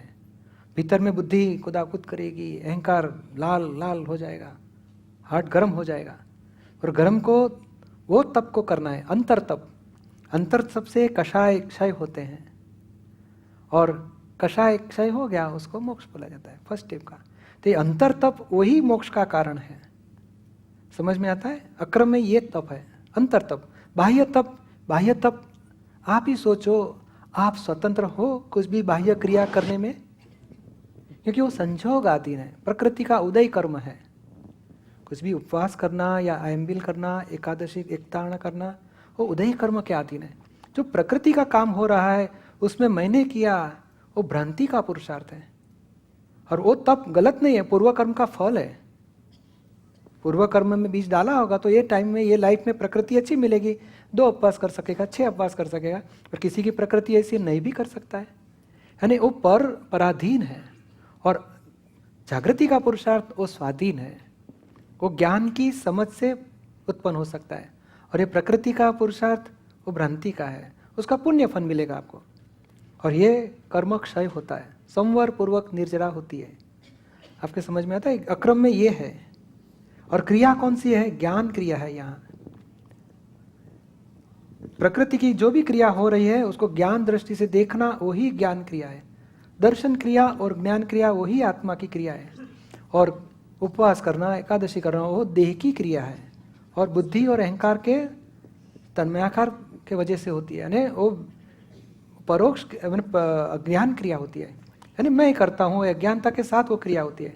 और यहाँ ज्ञान के साथ मैं आत्मा हूँ और ज्ञाता दृष्टा, वही ज्ञान क्रिया है। समझ में? यहाँ भक्ति भी है, ज्ञान भी है, तप भी है, सभी है, मगर दृष्टि अलग हो जाती है यहाँ पे। समझ में आता है आपको? लास्ट क्वेश्चन है, दूसरा कंफ्यूजन ये रहा, बात आई थी, 2 बार चर्चा हो चुकी है उसकी, कि भाई कहते हैं कि भाई believe in me, I give you the heavens, जैसे जीसस क्राइस्ट स्पीकर बोलते हैं। आप भी यही करते हैं कि भाई बिलीव इन दादा भगवान and he will give you the मोक्ष, आप कर रहे हैं, उसका समर्थन कर रहे हैं? नहीं, हम ये बताते हैं कि दिस इज साइंस। आइंस्टाइन ने कुछ साइंस निकाला है, न्यूटन ने बताया है। हम न्यूटन की पूजा करने के लिए नहीं बैठना चाहते, उसका विज्ञान पकड़ के आप भी वो साइंटिस्ट हो सकोगे, ये बताना चाहते हैं। क्योंकि समझ लो आप ये पानी रहता है ना, गंदा पानी, उसमें गंदा पानी को आप शुद्ध पानी बनाओ पीना लायक, कितनी मेहनत करते हो ना। तो ये संसार में धर्म बोला जाता है, बुरे को अच्छा बनाते जाओ, बुरे को अच्छा बनाते जाओ, उसको धर्म बोला जाता है। हम आगे की बात बताना चाहते हैं कि इसमें हाइड्रोजन भी है, ऑक्सीजन भी है, 2 एलिमेंट्स टुगेदर इन वाटर। और वो जो साइंटिस्ट ने कौन से साइंटिस्ट ने बताया अपने को मालूम भी नहीं है, फिर भी वो ज्ञान लेके आज अपने तत्व की विशुद्धि कर सकते हैं। बोलो, कोई भी गंदे पानी में हाइड्रोजन कभी भी बिगड़ा होगा? गटर का पानी उठाओ, उसमें से कुछ एलिमेंट लेंगे और वे एनालिसिस करेंगे तो hydrogen remain pure, oxygen is always pure. तो हम वही बात बताना चाहते हैं कि आपका तत्व कभी बिगड़ा ही नहीं, मगर आप जितनी भी विशुद्धि करना चाहते हो वो बुरे पानी को सुधार रहे, उसमें कभी आपको ऑक्सीजन नहीं मिलेगा, हाइड्रोजन नहीं मिलेगा। और जिस साइंटिस्ट ने ये निकाला है उसका उपकार मानते हैं। साइंटिस्ट की पूजा करने से साइंस नहीं प्रकट होएगा, उसका साइंस पकड़ो, उसका विज्ञान पकड़ो। और दादा भगवान हम साइंटिस्ट बोलते हैं, महावीर भगवान भी साइंटिस्ट है, कृष्ण भगवान भी, पर स्पिरिचुअल साइंटिस्ट। ये भौतिक विज्ञानी है, ये अध्यात्म विज्ञानी है, और उन्होंने विज्ञान दिया और सब स्विच बताइए कि आपको मैं पूरी सर्किट ऐसे शॉर्टकट करके देता हूँ। Only 5 switch you have to understand. आपको गर्मी लगती है तो पंखे की करो, और भी गर्मी लगती है तो एसी करो, को लाइट चाहिए तो ये 3री स्विच करो, आपको डिम लाइट रखनी है तो 4थी स्विच करो, आपको सब ऑफ करना है तो मेन स्विच ऑफ करना। स्विच बता दिए, अंदर भीतर की सर्किट आपको नहीं बताए, मगर ये साइंस है। अभी वो आपको गर्मी लगती है, आप स्विच नहीं इस्तेमाल करो तो आप गर्मी में परेशान होते ही जाओगे, तो ये दादा भगवान भी कुछ नहीं कर सकेंगे। तो उन्होंने ये साइंस बताया कि शॉर्टकट आत्मा के पास जाने का, क्योंकि सारी मेहनत करके प्रकृति को विशुद्ध करते करते करते करते लास्ट में मालूम होता है कि प्रकृति में था ही नहीं।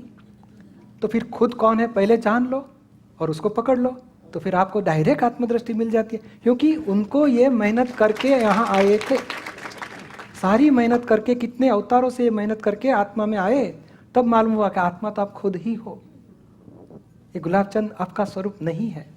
और गुलाबचंद जितनी भी क्रिया करते हैं वो आप करता नहीं हो। गुलाबचंद उदय कर्म के अधीन है, डिस्चार्ज कर्म की वजह से कर रहे हैं, यू आर नॉट डूअर। तो यही ज्ञान उन्होंने दे दिया कि who is the doer, who are you, उतना ही पकड़ लो। डायरेक्ट कृपा, कृपा यानी कृपा शब्द ऐसे लगता है कि इनके पास से कुछ मिलता आएगा, ऐसी बात नहीं है। देखो ये बहन लोग को मालूम है, नहीं आप रोटी सीखते हो रोटी बनाने का, तो आप अपने आप सीख लिए थे पहले दिन? अरे मम्मी खड़ी रहेंगी और मम्मी का पहले देखती है क्या करती है, ऐसे करती है, बाद में वो लोट का ये करती है, आटे का और बनाती है। तो धीरे धीरे मम्मी ऐसे नहीं करना, ऐसे, तो उसमें कोई टेक्निक पुस्तक में लिखी नहीं है, कोई शास्त्र में भी ये टेक्निक मिलेगी नहीं। गोल रोटी कैसे बनाने की, फूलनी कैसे चाहिए, सॉफ्ट कैसी होनी चाहिए, वो देख के ही आ जाता है। उसको कृपा का मार्ग बोला जाता है। इसमें क्या नुकसान है? अरे खिस्से काटने का वाला बना एक्सपर्ट बनाना है तो भी कृपा चाहिए खिस्से काटने वाले के। कोई टीचर नहीं, फिर कोई कॉलेज नहीं उसकी दुनिया में। Shukracharya. On behalf of Jana, the Jain Adhyatma Academy of North America, we are very thankful. Time વધારે થઈ લીધો છે નો हरकत नहीं, हम फ्री है आज तो, हमारे पास कोई आपके टाइम होगा तो हम फ्री है। नहीं पूछने दो, एक दो क्वेश्चन पूछने तो पूछ लेने दो, बार बार ऐसा चांस नहीं मिलेगा। दीपक भाई, after such a good discussion and everything and out of time भी हो गए हैं, सब हो गए हरकत नहीं, हैं। हमारे मैं तो थोड़ा सा एक कंक्लूडिंग रिमार्क जो है करना चाह रहा हूँ, पुटिंग टुगेदर एवरीथिंग टुगेदर। जो गुलाब जी ने भी कहा, हो ये रहा है कि और अंतरंग तप और बाह्य तप की बात है, और अंतरंग तप में जो है हम लोग जो भी इस रास्ते पे अध्यात्म पे चल रहे हैं बहुत आगे बढ़ गए हैं। पर the fact of the situation, जो जैन धर्म और जैन सिद्धांत को पकड़ के चले तो चाहे हम भले बाह्य तप कह दें, लेकिन ये जो त्याग तपस्या है, मुनि होना, निर्ग्रंथ होना, परिग्रह छोड़ना, घर छोड़ना और उसके कठोर त्याग उपवास, सारा डिपेंडेंस छोड़ना, केशलोच करना और करके है वो मोक्ष मार्ग की जाने की जो बात है वो रहती है। अब मैं प्रश्न ये इसलिए कह रहा हूँ कि हम लोग से मेरा मतलब है कि जैसे अब जैन धर्म की अपन बात कर रहे हैं, तो अब ये 4-5 श्वेतांबर है, दिगंबर है, स्थानकवासी है, कोई शब्द कहे ना कहे, मैं नाम ले रहा हूँ खुले, और हैं कांजी स्वामी है, श्रीमद राजचंद्र हैं, दादा भगवान है, ये सब बात आती है। तो हम लोग जो अपना वो अलग से सेग्रीगेशन करके नहीं बैठे हैं, जो दिगंबर हैं उसमें जाके बैठ गए, श्वेतांबर उसमें बैठ गए, स्थानकवासी उसमें बैठ गए, उनको कोई तकलीफ नहीं है।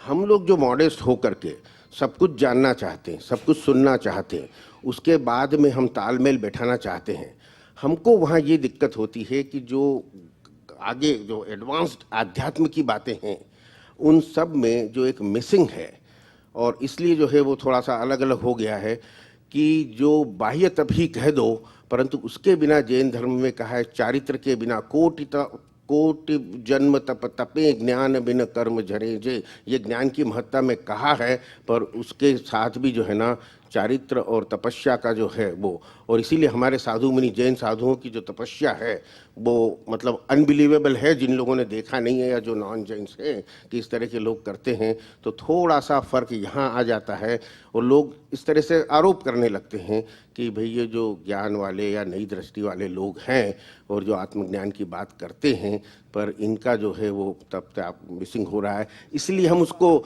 समन्वय करने के लिए आकर के और इस तरह से बातों में जो है हम करना चाहते हैं। मगर एक बात जरूर है, क्योंकि ये तपश्चर्या की बात क्यों आई है, क्योंकि भगवान महावीर ने 12.5 साल तपश्चर्या की थी, नहीं? यही बात आगे आ जाती है। और एक आप बात आगे सोचो, महावीर जो मल्लीनाथ भगवान थे, उन्होंने सुबह दीक्षा ली, शाम को केवल ज्ञान हो गया। उन्होंने कोई भी तपश्चर्या भीतर नहीं की, और दीक्षा लेने के पहले भी उन्होंने कोई तपश्चर्या नहीं की। फर्स्ट क्लास मल्ली कुमारी थे, स्वयंवर भी मालूम है सब बातें। पर जो यानी एक तीर्थंकर ने ये किया, ऐसे आप देखते हो और आप फॉलो करना चाहते हो, मगर एक्चुअली तीर्थंकर का उदय कर्म था। भगवान ऋषभदेव भगवान का भी उदय कर्म था 1 साल का, तो वर्षी तप वो आज करते हैं। महावीर भगवान का उदय कर्म था, मगर उन्होंने ज्ञानी को त्याग होता ही नहीं है। ज्ञानी भीतर में त्याग करना है और नहीं करना है, वो उनका अहंकार खत्म हो गया होता है, और उनके उदय कर्म को समता संवर पूर्वक निर्जरा करते रहते हैं। कर्तापन नहीं है उसमें, संवर यानी कर्ता भाव खत्म हो गया तो संवर रहता है। तो एक जन्म से ही 3 ज्ञान थे उनको, मति ज्ञान, श्रुत ज्ञान, अवधि। तो ये जन्म से ही उनका कर्म चार्ज स्टॉप हो गया था, और जन्म भी डिस्चार्ज कर्म था, और जहाँ से निर्वाण तक सब डिस्चार्ज कर्म पूरे होते थे। अभी भगवान ने जो वाइफ छोड़ी, बच्चे छोड़े, उसको आपने ऐसे मानते हैं कि उन्होंने त्याग किया, मगर त्याग के पहले उनकी ममता खत्म हो गई थी, इसके लिए अपने आप बच्चे और वाइफ छूट गई। यानी उन्होंने त्याग करना पड़ता है, उनको त्याग करने की भी अहंकार नहीं था, त्याग हो जाता था, कर्तापन नहीं था भीतर में। और कर्ता भाव नहीं होने के वजह से उनको नए कर्म चार्ज नहीं होते थे। भले वाइफ छूट गई क्योंकि भीतर में ममता नहीं है। जैसे स्टैंप है और कवर है, गम निकाल दिया तो टिकट अपने आप छूट जाती है। ये राग द्वेष वो गम है, उसके वजह से ये क्रिया जितनी भी करने जाते हैं वो प्रयत्न करते हैं कि मुझे छोड़ना है, मुझे करना है। वो कर्ता भाव से जितने भी त्याग करो उसका फल आपको पुण्य बंधन जाता है। त्यागे सो आगे, आप यहाँ छोड़ा तो देवगति का सुख मिलेगा आपको। मगर कर्मक्षय नहीं होता है। कर्मक्षय अहंकार खत्म होगा तो ही कर्मक्षय होगा। कर्ता भाव, कर्ता पद वही भ्रांति है। कर्ता पद छूट गया तो फिर करना नहीं पड़ता, अपने आप होते जाता है। और उदय कर्म को समभाव से निकाल करना और भीतर में आत्मदृष्टि रहना, उससे संवर पूर्वक निर्जरा होती है। और एक दूसरी बात जो दादाजी ने फाउंडेशन यानी फंडामेंटल आइटम क्रमिक और अक्रम में क्यों विभाजन ये शुरू हुआ, उसके लिए एक बात बताई है कि ये काल में कलयुग में विशेषता ये हो गई है, भगवान महावीर तक मन वचन काया की एकात्म योग था। जैसे मन में सोचे ऐसे वाणी में बोले, ऐसे वर्तन में कर सके, ऐसे एकात्म योग था। उस टाइम पे बाह्य द्रव्य क्रिया और भाव क्रिया दोनों की एकता थी, एकात्म योग था। द्रव्य और भाव की एकता योग थी। ये काल में एकात्म योग टूट गई है। जैसे मन में सोचे ऐसे वाणी में बोले, ऐसे वर्तन आए, ऐसा टूट गया है। क्योंकि आप ही देखो, कभी उपवास करते हैं तो मन में हो जाता है भाई केक है ना, कल सुबह फ्रिज में रखो खाऊंगा मैं, तो मन में खाने का विचार आ जाता है। तो क्यों? एकता टूट गई। देह उपवास करता है, मन खाने का सोचता है। माला फिराते हैं तो मन में विचार आता है कि चलो बाद में ऑफिस में जाके फ़ोन करूंगा पेमेंट के लिए। तो ये जो एकता टूट गई है, इसके लिए अक्रम मार्ग अपवाद रूप से, जैसे ब्रिज टूट गया है, थोड़ी देर के लिए डाइवर्जन निकालते हैं ना ये डाइवर्जन मार्ग खुला हुआ है।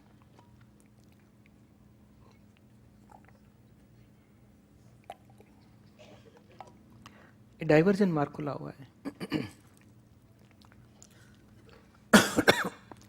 यानी मन वचन काया संसार में रहे डूबे, फिर भी आप आत्मा में आ सकते हो। ये फायदा मिला। बाहर देह क्रोध करता है, भीतर में पछतावा होता है, तो द्रव्य और भाव की एकता टूट गई। तो क्रोध का पहले जमाने में एकता थी, मन वचन काया थे। बाहर भी गलत करे, बाहर दीक्षा ली तो भीतर में दीक्षा ही रहती है 100%। और यहाँ टूट गया है, बाहर संसारी है, भीतर में साधुपन उत्पन्न हो सकता है। तो ये फायदा मिल गया। अक्रम यानी अपवाद है, सिर्फ थोड़ा टाइम के लिए। ब्रिज टूट गया है तो ये डाइवर्जन हो गया है। ब्रिज चालू हो जाएगा, डाइवर्जन बंद हो जाएगा। बाकी आप जो बताए वही दोहरी रास्ता है, वो तप का, त्याग का करेक्ट है। मगर कहाँ तक? कलयुग में वो ब्रेकडाउन हो गया है, इसके लिए फल नहीं मिल रहा है। आप समझ, इसके लिए थोड़े टाइम के लिए अपवाद मार्ग निकला है, एलिवेटर जैसा। दादर टूट गए तो एलिवेटर से पहुंच जाओ थोड़े टाइम के लिए। बाकी तो दुनिया में वही मार्ग चलेगा। हाँ, मेन उसका डेस्टिनेशन तो अक्रम और क्रम, देखो दोनों में मेन आत्म साक्षात्कार पाना वो इम्पोर्टेंट है। और अपने वहाँ अपवाद हुए थे। भरत चक्रवर्ती को ऋषभदेव भगवान ने अक्रम ज्ञान दिया था, उसको अरिसा भुवन में ज्ञान प्रकट हुआ। उसको नहीं तप की, नहीं त्याग किया, नहीं कुछ भी किया। बाद में बाहुबली भले तपस्या बहुत की, फिर भी ज्ञान प्रकट नहीं हुआ था। जब उनको ब्राह्मी और सुंदरी ने बताया कि तू हाथी पे बैठा है मान रूपी, और उनको खुद की दोष दिखने चालू हो गए, तुरंत आवरण टूटे और केवल ज्ञान हुआ। तो इतनी सारी साधना के बाद भी नहीं हुआ था, क्योंकि अहंकार हो गया था, मैं खुद ही जान लूंगा आत्मा का। पर ऋषभदेव भगवान ने कृपा की, ब्राह्मी सुंदरी को भेजे, और अहंकार जब उनको देखने में आया, केवल ज्ञान हो गया। अपना जनक विदेही, उनको भी ज्ञान हुआ था। अर्जुन को भी ज्ञान हुआ था युद्ध भूमि में कृष्ण भगवान के पास। यानी नई द्रागपौदी छोड़ी, नई राजपाट छोड़ा, फिर भी उनको आत्मदृष्टि मिली। यानी बहुत ऐसे शास्त्र में एग्जाम्पल है कि तत्व ज्ञान तरंगिणी बहुत बड़ा शास्त्र है, आपको मालूम होगा। उसमें है लास्ट 2-3 पेज में ये गाथा आती है। 2 प्रकार के मार्ग, क्रमागत मार्ग, अक्रमागत मार्ग। तप, त्याग, ध्यान, योग, गुरु की साधना, गुरु के अधीन रह के साधना करके आत्म साक्षात्कार पाना, वो क्रमागत मार्ग है।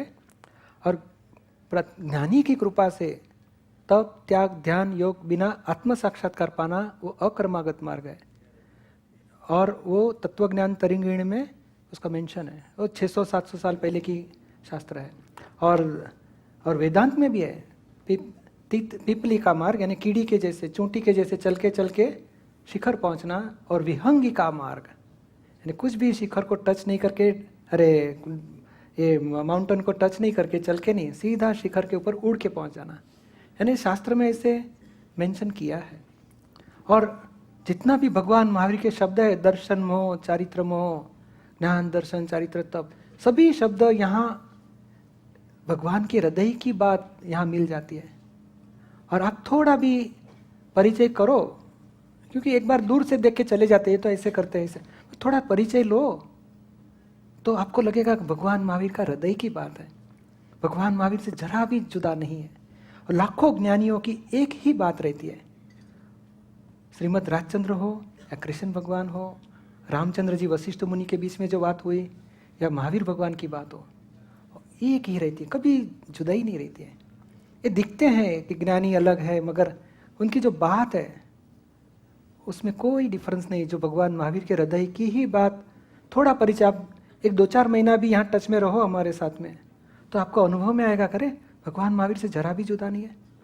हम तो ये क्या बताते हैं, ये वितराग भगवान की कॉलेज है, और कोई भी कॉलेज की स्टैंडर्ड में, कौन से स्टैंडर्ड में रहना, राग और द्वेष से मुक्त होकर वितराग होना, सभी धर्म का वही ध्येय है। तो यहाँ भी वही प्राप्ति होती है, ये शॉर्टकट का रास्ता है, और आपको अनुभवी की चाबियाँ सीधी मिल जाती है। कोई भी प्रकार के राग द्वेष मोह क्रोध मान माया लोभ, और एक स्त्री प्रकृति के लिए अभी सुबह बात हुई थी, वहाँ भी माया और लोभ की बात आती है, मोह की। तो कैसे दोषों को क्षय करना, वो डायरेक्ट अनुभवी की बात से चाबी मिल जाती है, और जल्दी से आप साफ कर सकते हो, बस उतना ही फायदा मिलता है।